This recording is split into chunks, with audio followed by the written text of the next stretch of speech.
news. There's really no truck maker doing that this year, but there are things that are happening. Gatik, for instance, the middle mile company that works with Walmart and a number of other Fortune 50 companies on basically site-to-site autonomous, is showing some technology, proof of concept with Goodyear on some tire technology. That's one thing that's happening out there. The transportation does get its own pavilion at CES, and there would be a lot of things that wouldn't be necessarily applicable to what we're talking about. The partnership with Goodyear and Goodyear is an investor in Gatik is very similar to something we heard about a couple of years ago when Kodiak Robotics and Bridgestone America is tied up. They too are working on technology to improve the autonomous operability, and so we'll get into that a little bit more. You can look for a story on FreightWaves on that on the Goodyear Gatik partnership a little later. We also see that Nikola, despite its attempts to stay out of the news in some ways, is back in the news. They're selling debt directly to a group of investors. This is to raise $50 million. They'll get about $46.5 million of that. And their hopes is to, what they need it for is to shore up the balance sheet. And they have a lot on their plate. They've got to finish the second phase of the plant in Arizona. They are continuing to build battery electric trucks, albeit at a slower rate because of some setbacks that they took in the merger or acquisition of Romeo Power.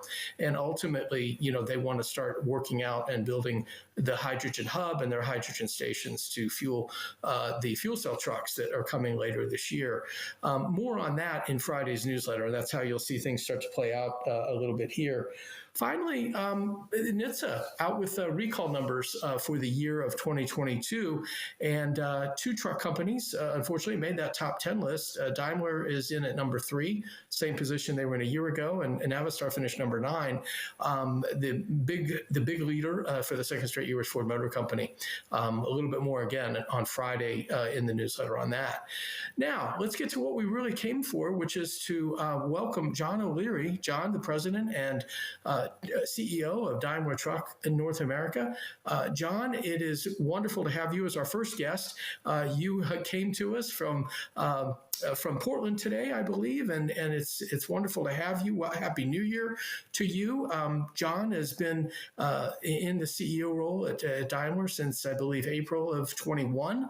Prior to that, he was working in Germany and helping reset the Mercedes-Benz truck business. And prior to that, he was the chief financial officer for about a dozen years here in North America. So, John, it's great to have you. There's so many things we could talk about, but honestly, we're going to stick to one, which is electrification today. I guess just to get started, maybe you can talk about where electrification fits in the pantheon of what you do as the market leader here. Yeah, Alan, and first, let me say thank you. It's an honor to be here as your first guest on this new venture. Really exciting and a great way to start out the year. So thank you for that. I'm honored, and of course, DTNA, as a reflection of myself, we're just honored that you consider us to be a thought leader in this space and that we're here.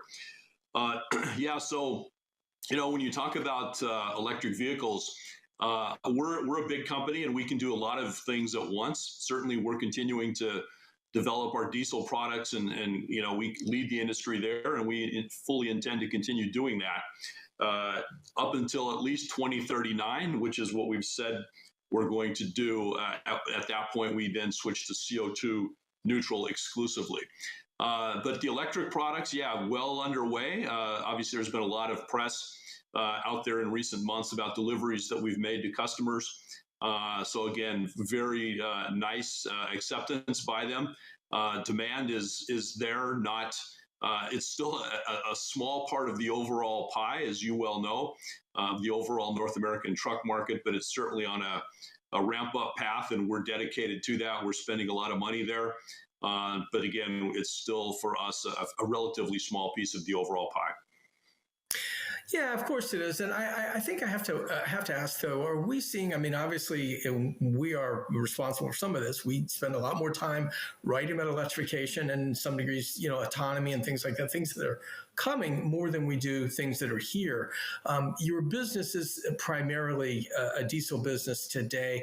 How does this actually ramp up in your mind, John, as we move forward? I mean, what do we see sort of a hockey stick that we've talked about, or do you see it more gradual? You have one order out there of 800 e-Cascadias from Cisco. Are we going to see more of that? Yeah, I mean, for sure, there's a lot of ongoing discussions with customers. As you know, we sell trucks to the very largest fleets in the country, as well as to some smaller and medium ones as well. And there's a lot of interest out there about electric. Everyone is wanting to at least understand the technology. Some of them are taking it a step further, dipping their toe into the water with small orders. And then with Cisco, for example, you saw a rather large one. But yeah, there's a wide variety of business going on right now, discussions as people really try to sort out their game plans for the future. It's definitely something that you're going to see move forward with. Whether it's a hockey stick or a more kind of a gradual ramp up really depends on a number of things. Infrastructure being first and foremost. Right now, there's not so much commercial vehicle infrastructure out there. There's a lot of initiatives underway. We have a joint venture with BlackRock and NextEra Energy. There's other things going on with other players in that space to really try to build that out. So in the meantime, depot charging is really the way to go. And, we'll see that develop over time. There's also a TCO equation, right? Nobody buys a truck other than to make money with. It's a tool to make money in a business context. So the TCO has to be there. And so from that perspective, government funding on incentives, super critical. And like I said earlier, also on the infrastructure side. Well, and if you go back even to I guess it's late 2018, really, when you first delivered an electric e-Cascadia down to Penske and to NFI for your original experiment, those were subsidized. And we continue to see subsidization. I think we wrote recently that the Nikola fuel cell, which we're not really talking about fuel cells right this minute, but could get up to 70% in acquisition cost voucher, kind of thing. It could run that high.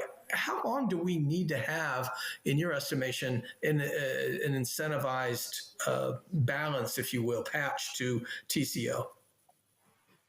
Yeah, that's really the big unknown question, I would say, Alan, at this point in time, because there's definitely a ramp up phase where you're dealing with higher cost batteries, higher cost e-components, things like that go into it, that have not been industrialized. If you look at a North American market, class 6 to 8 of 425,000 trucks, that's a lot of volume that drives down cost of every component for every OEM.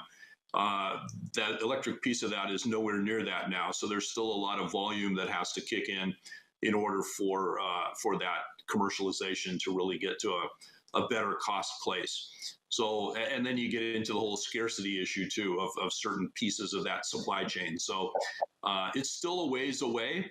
I would say there's no danger of the need of government incentives to go away anytime soon. Right, and you're actually just got some more with the Inflation Reduction Act, another potentially $40,000 per unit. I would suspect that would accelerate things a little bit, or allow people that might have been doing 1 and 2 trucks to do 5 and 10 or something like that. Is that something that you see happening? I mean, it helps. Every little bit helps for sure, but still, the issue with infrastructure is a big deal out there. And again, depot charging in some locations, for example, California, fairly quick to be able to put that in. They've been working on it for a long time. I've thrown a lot of money at it for a long time. And so they're, a little more prepared than maybe the rest of the country, or at least most of the rest of the country. So you'll see definitely some spikes up there. But yeah, it's still, there's a lot of limiting factors in play. Yeah, well, you've mentioned infrastructure a couple of times, so let's talk about that for a few minutes. I think that you mentioned it's $650 million, I believe, that it was the number associated with your work with BlackRock and NextEra. I presume that, and we've been showing some pictures of the B-roll, if you will, of your Electric Island there in Portland, and I think that must be part of this because you also late last year sort of celebrated the coming of megawatt charging, which of course we don't have trucks capable of that today, but something that will happen at some point.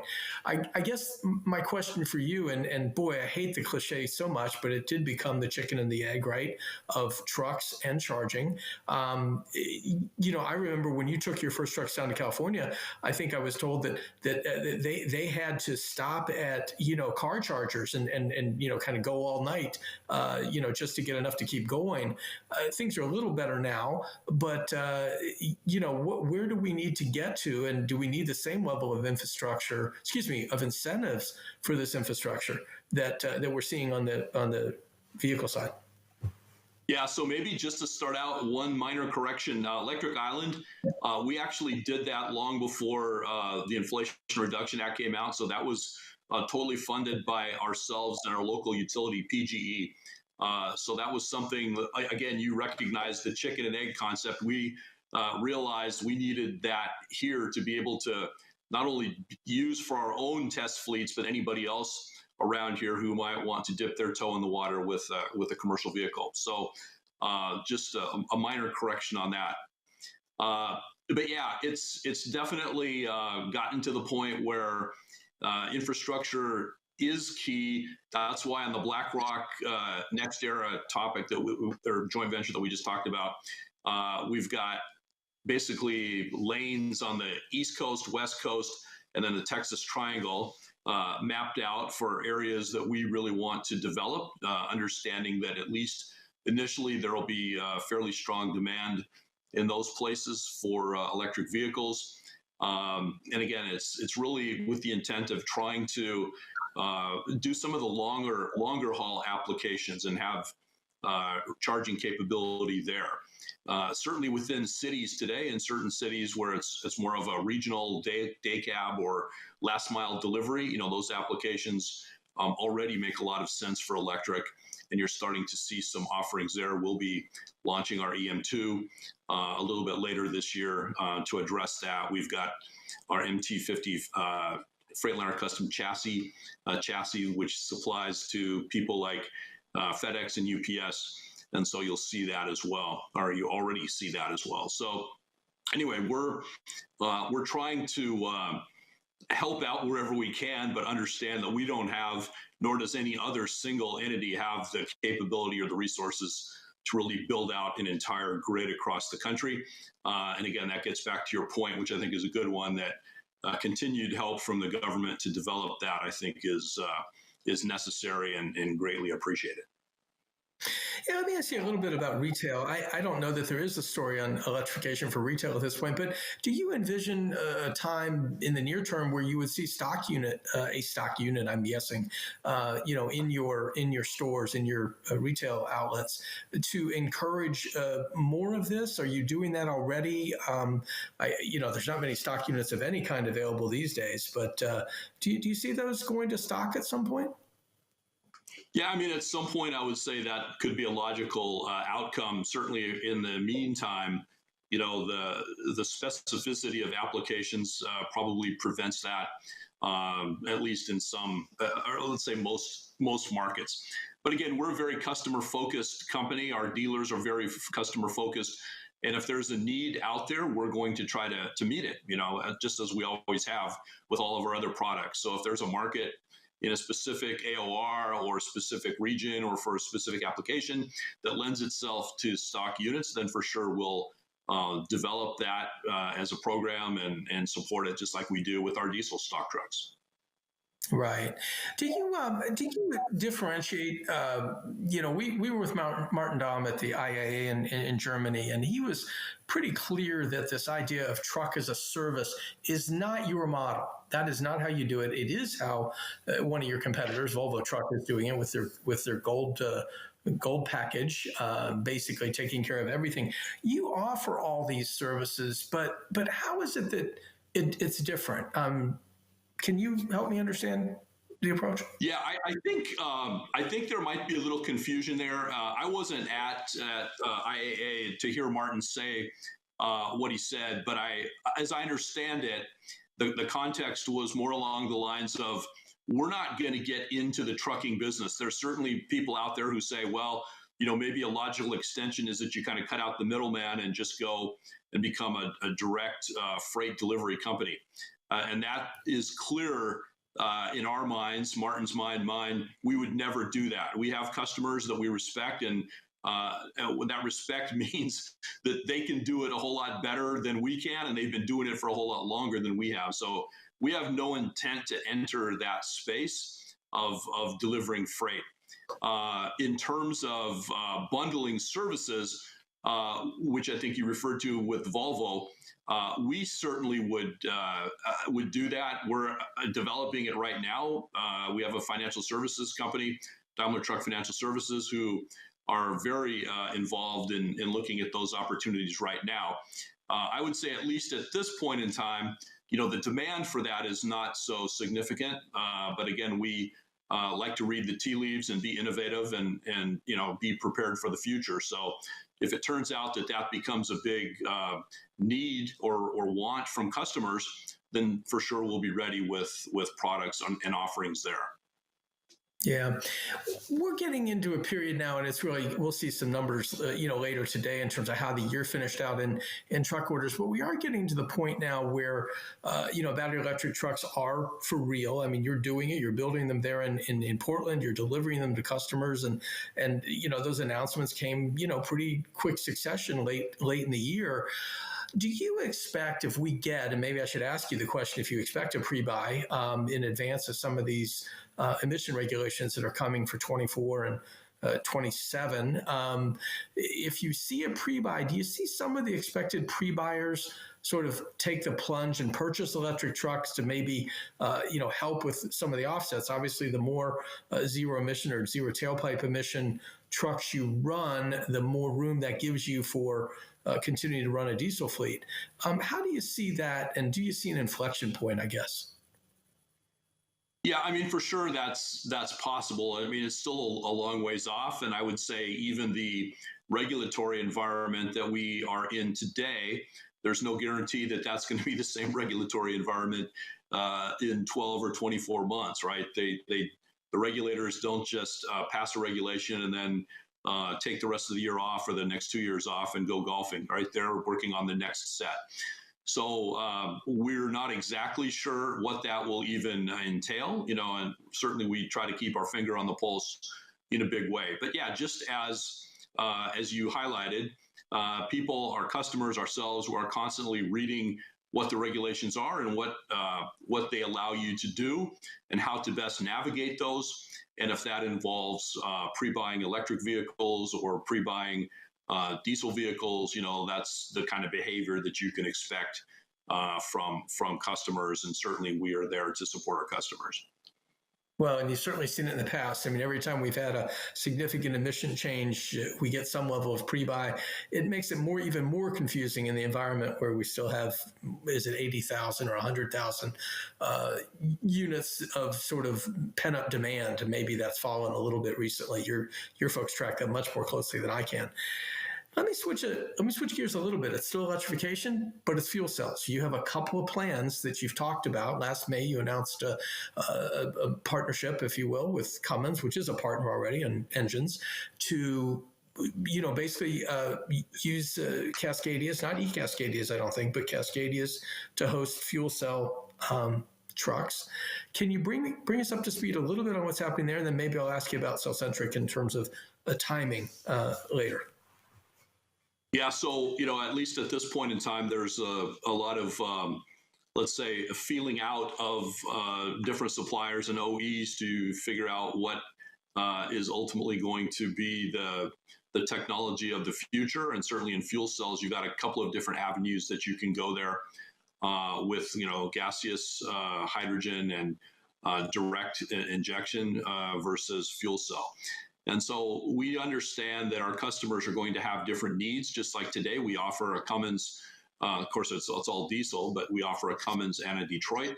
And certainly as we look to the future, we would want to be able to serve the needs of our customers and whatever requirements they have. So we've got a great partnership with Cummins. We have for a long time, and really are happy to have this opportunity to develop and innovate with them, just as we are with Cellcentric, which is more of a proprietary, or at least a internal and, of course, shared with Volvo opportunity. And I guess you'll ask me about that next. Yes, I will. We had an opportunity to ride in the Gen H2 when we were in Germany, and it's a pretty special. I guess the surprise to me was that it's really a parallel hybrid, because it's got a pretty good sized battery in there. And ultimately you're sort of toggling between the two to decide which is best used. Are we still looking second half of the decade for that to come here as a vehicle, or do you think you could move that forward, or would there be a need to bring it forward? There's just as we had the earlier discussion on battery electric, there's a lot of the same factors in play, such as infrastructure and TCO and things like that. I would say, at least compared to Europe, where on the battery electric side, we're kind of at parity in terms of the development of products and the timing and things like that.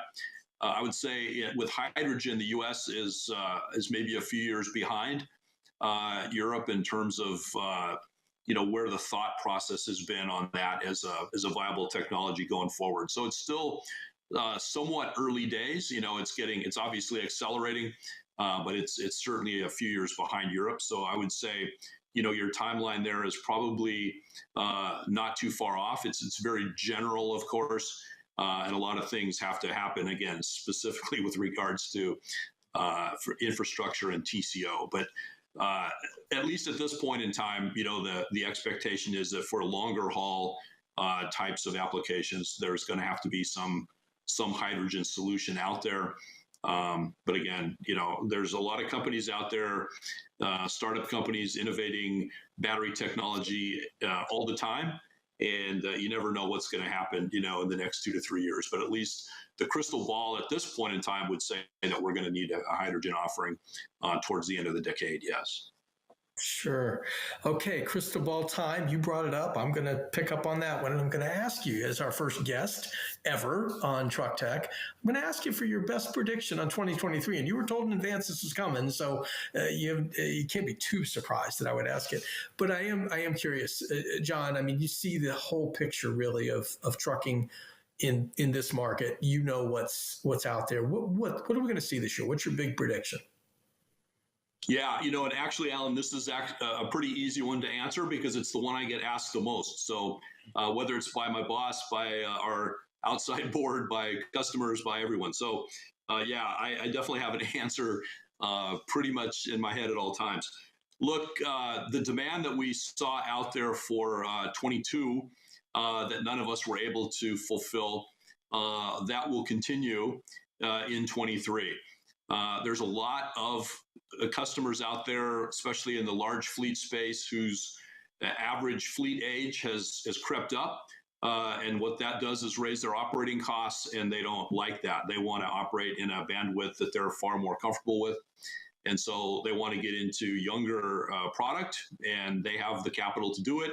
And we've had so many discussions. It's the first question I ask every single one of the CEOs whenever I meet with them, and they're all very, let's say, committed to make those buys this year, regardless of what the economic headwinds may look like that we sometimes see on the daily press. So I think that will continue. Obviously, anything is subjective to some economic meltdown of epic proportions that nobody's talking about, but I would say that's a pretty strong leg I'm standing on right now.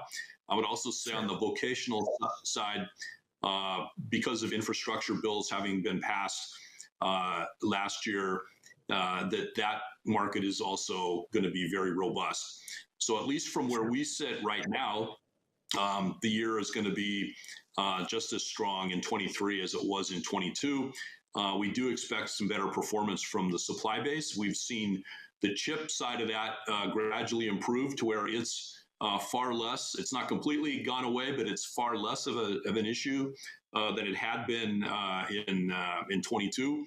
Of course, we've got other issues at various times in certain parts of the supply chain with things like tires and brakes and frame rails and things like that, more standard type parts. But we know they're working hard on that, and we're helping them work hard on that. And so we would expect some better performance from the supply chain as well. And then I guess the other thing I would say, since your topic today is more on zero emission vehicles, for sure that ramp up will continue. I think from all of us, of course, subject to the infrastructure development, trying to keep pace with that. Because I think a lot of people, as they've started taking deliveries of battery electric trucks, at least what I hear about ours is, hey, we absolutely love these trucks. Now, if I could only get infrastructure, I could buy a whole lot more of them. So that's still a pacing item, and will be in 23. John, this is terrific. Thank you so much for coming on, being the first guest. You'll always be our first guest because we will never have another one. But next week, we'll hear from Rebecca Brewster at the American Transportation Research Institute. For everyone watching, thank you for being here, and so long for now.